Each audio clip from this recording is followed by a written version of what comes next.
otra entrevista más de La Mendiga Política Televisión. Y para usted que nos sintoniza, nos ve fuera del estado de Jalisco, déjenme platicarle que aquí al Partido Acción Nacional no le fue muy bien. Y como dirán algunos, pues fue probablemente una derrota, fue que los votos no lo favorecieron, fue que alguno de los sinónimos que utilizan mucho los políticos para decir que perdieron en la contienda electoral.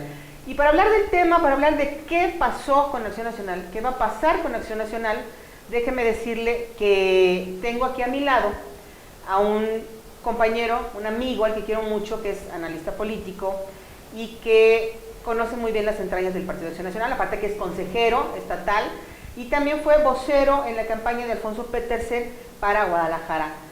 Jorge Salinas, ¿qué tal? ¿Cómo estás? Muchas gracias, güera, y un gusto estar aquí acompañándote a ti y al auditorio, y con todo gusto para platicar del PAN. ¿Y qué me puedes contar del PAN? A ver, ¿qué está pasando en el PAN? ¿Qué pasó? No sé si ya lograron entender lo que pasó en esta elección y qué se puede hacer o qué remedio o qué mea culpa. ¿Qué pasa? A ver, cuéntame. A ver, ese es el aspecto más importante que tú dices. Yo veo gran disponibilidad de la mayoría de los dirigentes del PAN, de los militantes, de los candidatos, de la palabra que tú utilizas, que es entender qué sucedió en la elección del 7 de junio. El PAN es su primera elección sin ser gobierno después de 18 años de gobierno en Jalisco. Es la primera elección donde tienes candidaturas independientes, que es un tema que no puede pasar por desapercibido. Es la primera elección donde los medios de comunicación tradicionales no jugaron un rol decisivo.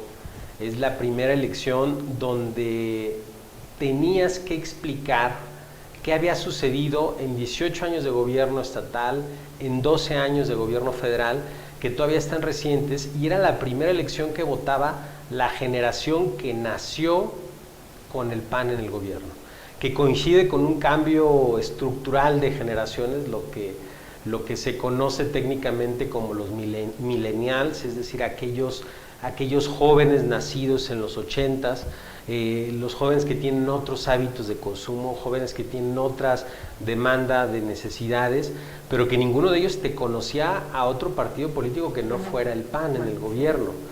Estos aspectos son los que tenemos que revisar como partido político, y yo veo en Gustavo Macías, hubo reunión de comité, en su gran mayoría los integrantes no sacando las lanzas para acuchillar a alguien, sino invitando a la reflexión, que es donde debe de partir el paso que sigue Acción Nacional, y que ojalá venga una depuración sin responsabilizar a nadie, sin culpar a nadie. Cuando yo hablo de depuración es que quede con el porcentaje que sacó él para las elecciones, queden los militantes que estén comprometidos y dispuestos a la renovación, a la forma de reinventar Acción Nacional, y que no es gente que no se va a dar por vencida porque viene con Acción Nacional desde antes que fuéramos gobierno. Pero eso pasó también hace 3 años, también hablaban de eso, de que se fueran los que no pertenecían al partido, incluso hubo otro re-registro de los militantes, y como que se quedaron todavía gente que no era de camiseta puesta en la y quizá porque todavía tenías algunos espacios de poder que te permitían, desde usos de nómina, abusos de padrones del propio partido, y que tenían sus expectativas puestas en seguir utilizando Acción Nacional. Hoy, el que tengas una derrota, yo sí le llamaría con todas sus letras una derrota electoral, te hace que la militancia esté más comprometida, y que sobre todo valores que ha sucedido en estos años. Digo, no es tema menor que en los últimos 3 años tuviste 4 presidentes estatales del partido, por diversas razones, pero empezaste con Hernán Cortés, con Iván Argüelles, que cubrió un interinato, siguió Miguel Monraz y culmina Gustavo Macías. Si en 3 años tener 4 dirigentes estatales, a nivel nacional tuviste 3 dirigentes nacionales, hablo del 2012 en adelante, porque tuviste a Gustavo Madero, el interinato que cubrió a Anaya, vuelve Gustavo Madero, y estamos en agosto que tendremos la elección del próximo dirigente nacional del PAN. Tienes un comité municipal en Guadalajara, que es una delegación. También, sí. Son aspectos que no puedes descartar, y que las reglas o los métodos de elegir los candidatos de Acción Nacional te está dejando en una desventaja con los partidos políticos que compites, en este caso con el PRI, con Movimiento Ciudadano, que son los que tuvieron una votación más alta que el PAN en esta elección.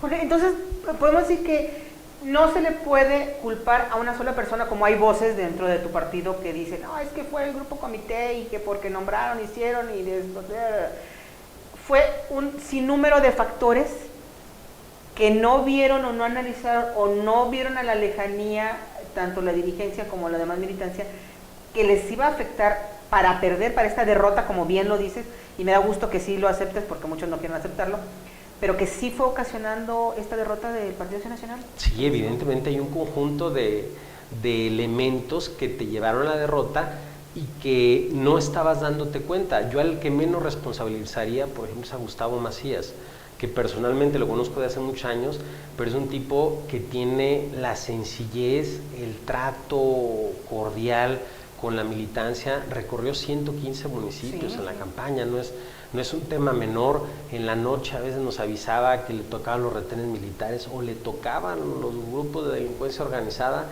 que le preguntaban a dónde iba, y se metió a zonas de la sierra, a zonas del sur del estado, estaba presente en los días del ataque al ejército mexicano en la zona de Villa Purificación. Es decir, lo que más hizo Gustavo Macías fue tratar de conciliar los grupos.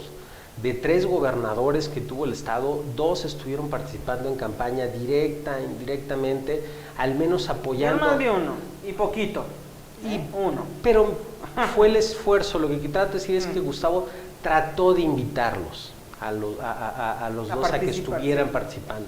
Si ellos decidieron hacerlo poco, hay quien dice que no estuvieron, que solamente estuvieron en el municipio.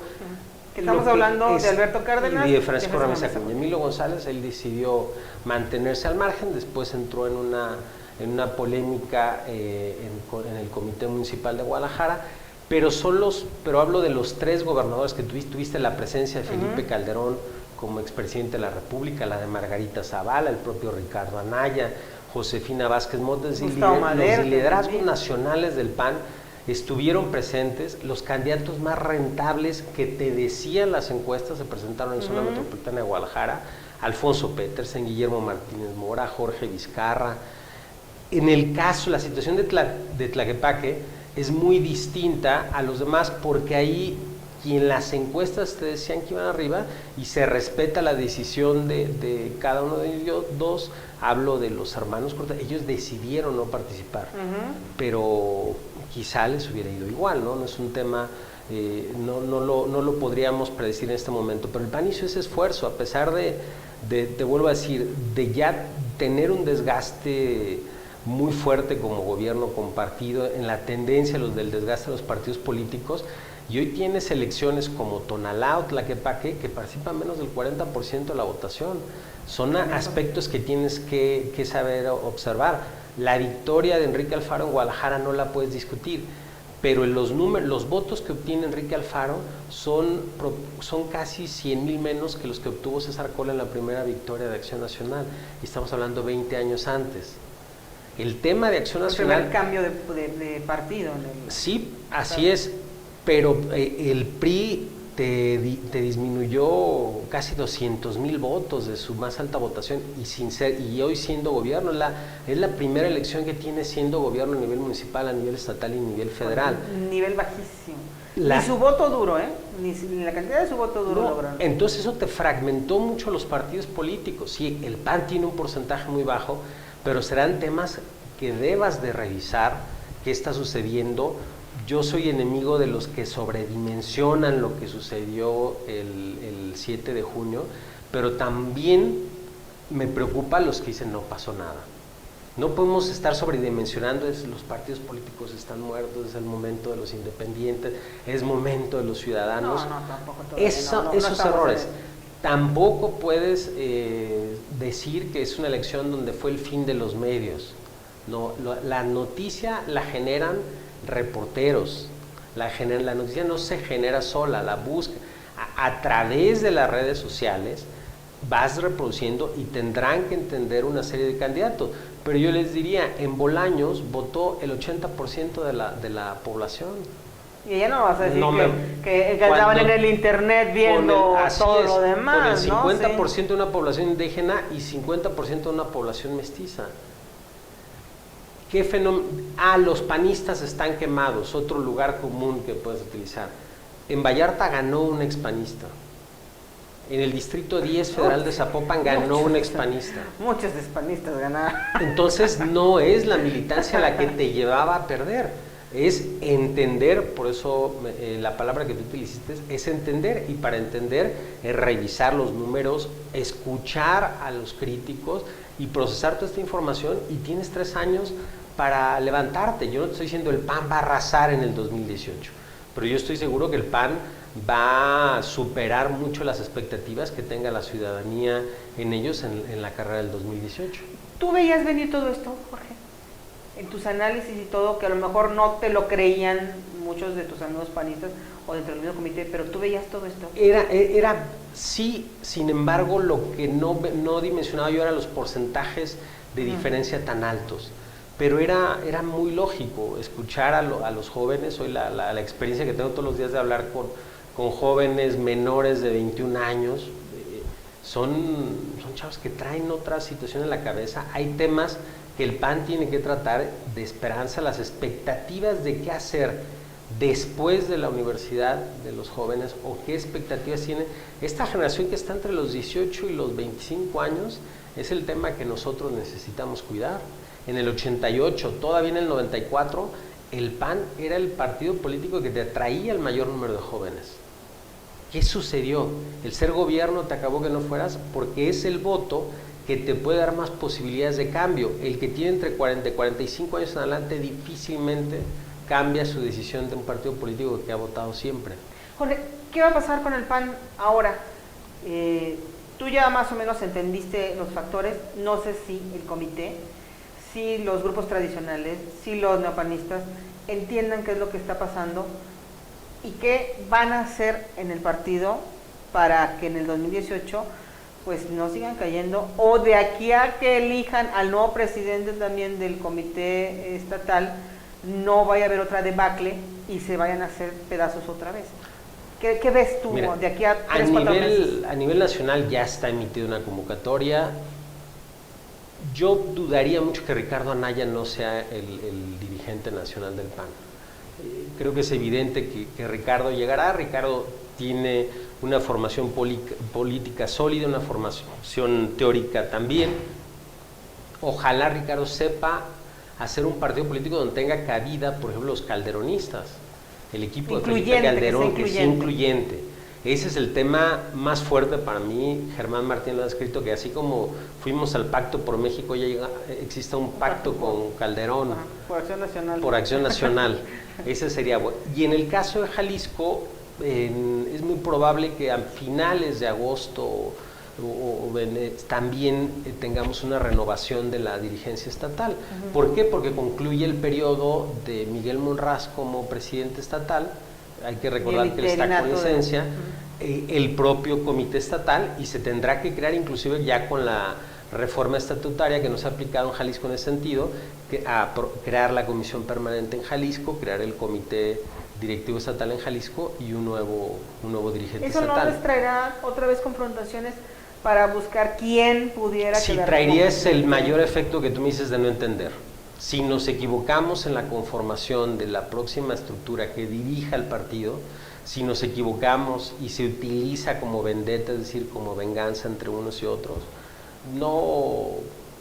tus posibilidades hacia afuera van a ser muy complejas, porque vas a estar sanando o provocando heridas todavía después del 7 de junio. ¿A quién ves tú con el perfil para que pueda ser el próximo presidente y que pueda ser pues aceptado por todos los demás grupos? La primera característica es esa que tú dices, que sea alguien conciliador, que sea bien visto por los diversos actores. No me atrevería a decir un nombre, porque luego lo voy a quemar si ando hablando de alguien, y van a decir, ese lo comentó Jorge Salinas, aquí lo destapamos en el programa. Pero hay nombres que se han mencionado y que para buscar la dirigencia estatal del partido, pero lo importante es que los liderazgos acepten, cumplan los compromisos que hay en esa mesa A mí me da risa, por ejemplo, cuando se cuestiona la propia campaña o quienes cuestionan que hubo una mesa donde estaban todos los liderazgos representados, y eso es un mérito de Gustavo Macías como dirigente estatal. Y entonces, ¿crees que sí haya futuro, por repetirlo, un buen futuro para Acción Nacional? Si los panistas que toman las decisiones, no hablo de la militancia que la toma en un sentido, quienes busquen encontrar acuerdos, entienden que el PAN lo que menos necesita es desgastarse más, definir muy bien el rol que va a tener como oposición, porque los diputados que tengas en el Congreso tienes a Isaías Cortés y a Miguel Morraz, que tienen experiencia legislativa, que tienen capacidad para acordar y que pueden ser encabezar un grupo parlamentario pequeño, pero que sea el contrapeso real. Y ellos van a hacer ahora sí que la pieza clave en el Congreso. Ante la coyuntura que te pone a Movimiento Ciudadano, sí, al igual que el PRI. Entonces tú tienes ese peso y están Isaías, está Miguel, sí, está Felipe Romo, que ya fue presidente municipal, que también tiene experiencia política. El caso de Pili, que ya tiene una experiencia en el partido como legisladora, como integrante de la Comisión Nacional de Elecciones, es un rol importante. Incluso te diría, el papel de Alfonso Petersen, de Guillermo Martínez Mora en Zapopan y Guadalajara será también fundamental, porque hoy tienes 2 regidores, pero la mayoría que necesitan para decisiones trascendentales que vayan más allá de la administración en Guadalajara y en Zapopan y en Tlaquepaque y con Lucy necesitan un voto más, que no lo tiene el movimiento en sí solo. Para mí es muy complejo que el PRI les dé ese voto a Movimiento Ciudadano. Entonces el PAN tiene la oportunidad de negar o dar a favor el voto a las decisiones que trasciendan la administración de Enrique Alfaro y que trasciendan la administración de Pablo Lemos. Ese es el PAN que para mí le daría vida, y que Alfonso Petersen, Martínez Mora, Lucy y Jorge Vizcarra podrán hacerlo muy bien en la zona metropolitana, pero necesitamos un partido que le dé cabida a todas estas expresiones. Jorge, ya nos vamos, ya se nos acabó el tiempo, pero me gustaría, para cerrar la entrevista, que me dijeras, ¿te desilusionaste de tu partido o todavía confías en tu partido? No, estoy muy ilusionado ya, muy dispuesto a ayudar al PAN, a que la gente crea en ello. Mis hijos todavía están pequeños, les faltan, bueno, a uno le faltarán unas 3 elecciones para que pueda votar, al mayor, pero yo, ese es el trabajo, ese es el trabajo, que sea por el PAN, porque hoy esta elección vimos a nietos de fundadores del PAN apoyando otros proyectos de partidos políticos, y ahí te habla que hacia la familia no trascendiste los ideales, lo que tú bien dijiste, y ese es un reto personal que mis hijos, que la generación de mis hijos, viendo un partido desde la oposición, se enamoren de él y voten por ese partido, que no salgan desilusionados, como vimos apellidos ilustres de panistas de hace 30, 40 años siendo activistas en otros proyectos políticos. Muy bien, pues Jorge Salinas, analista político, muchas gracias por haber estado con nosotros aquí. Muchas gracias, en las cámaras, en el estudio de La Avenida Política. Espero tenerte más seguido para que nos des una orientación de cómo están ahorita toda la política en el estado de Jalisco y Encantado. también a nivel nacional. Encantado de ser. Pues yo le agradezco mucho, gracias por haber estado con nosotros. Hasta la próxima, adiós.